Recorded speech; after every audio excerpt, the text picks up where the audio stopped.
kes sealt nüüd esimesena kohe tuleb, see näha ole ja Bruno Leimanis, kellel seda kogemust ka kindlasti siin meestes kõige rohkem on ja kes seda meistritiitlit ka kindlasti ja siin tagumisest reast number 23 Taavi Pindis oli juba tõusnud 3. kohale, eks sealt alla kurv nüüd, kes sisekurvi tuleb, seal oli eile suur lomp, et üritavad mehed seda kõik vältida. Bruno Leimanis siis esimesena võtab Jokkeri ära. Jokker räägiti ilusti lahti, et Jokker on see aeglasem ring, mida ka Mait Mäesaar praegu võtma läks. Et võtsid siin 3 meest juba Jokkeri ära. Et meistrivõistluste liider number 77 Marko Tiinas on siis hetkel jäänud viimasele kohale. Ei ole ka heal kohal, see on number 9 Veiko Hirsnik praegu.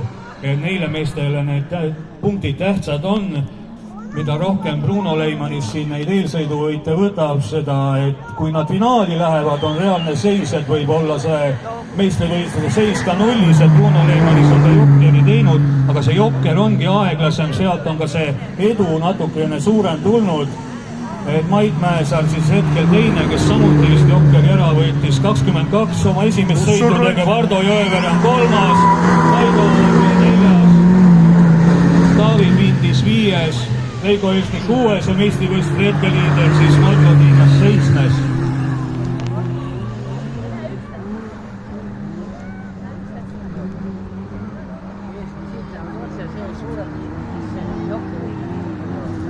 Et Ardo Jõevere praegu väga ilusti hoiab oma 3. kohta, et on see mees muidugi siin selle autoga ka kunagi Küllili on 2020, kui meil see koroonaaeg hakkas, kui Markus Variku mehaanikuna käis siin raja peal, oli ametlik testipäev, et siis samast tagumisest kurvist alla tulles ta Küllili oli, et see rada talle täitsa võõras ei ole.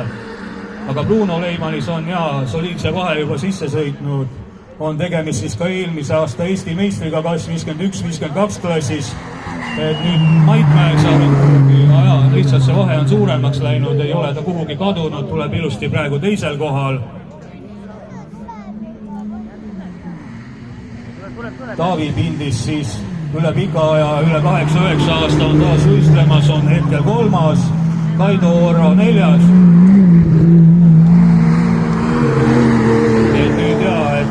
Eks kindlasti kogenemad mehed siit tagantpoolt tulevad, üritavad Ardo mööda saada, aga siin rajal see väga lihtne ei ole, et nii kui ideaaltrajektoori pead natuke välja lähed, on see asi pehme ja võid koha hoopis kaotada.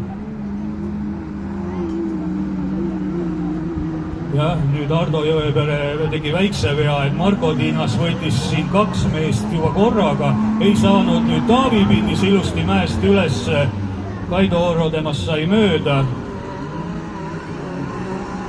Võtsid nüüd Jokkeri ära siis Marko Tiinas ja Veiko Hirsnik. Veiko Hirsnik nüüd tegi küll, mis tal nüüd seal juhtus, ruul läks käest, sõitis kuhugi sinna metsa poole, rada küll sinna poole ei keeranud, aga õnneks sai rajale tagasi. Et Bruno Leimanis on siin sõitnud ikka väga suure vahe juba sisse. Mait Mäesaar siin teine hetkel. Tuleb nüüd Marko Tiinas juba 3.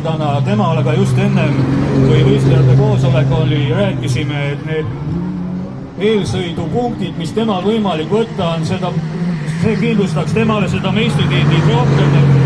Muidugi Marko Tiinase auto küljes on ka kuuseoksi juba tagakasti küljes, et sealt tagant alla mäest tuleb, võib-olla on sealt natuke metsast lisaveetud, et raiepilek on Silveril ja Sigmaril olemas, et pärast mingit probleeme ei tule.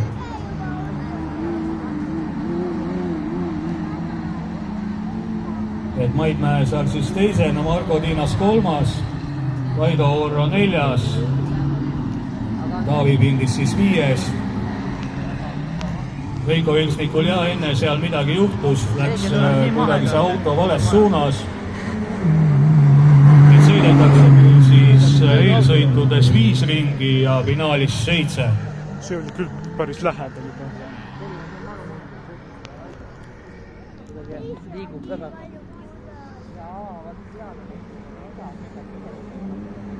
Eks Bruno Leimanis praegu sellega näitab ära, et kes ikkagi kõige suurem pretendent selle meistritiitlile on.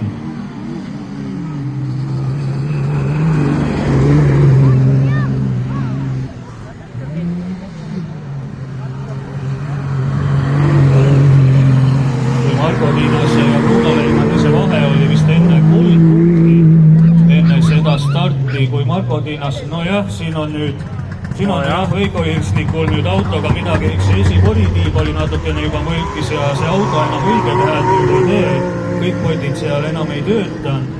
Aga eks see on selline tindika värk, ma arvan, et järgmiseks sõiduks saab see aparaat ilusti liikuma.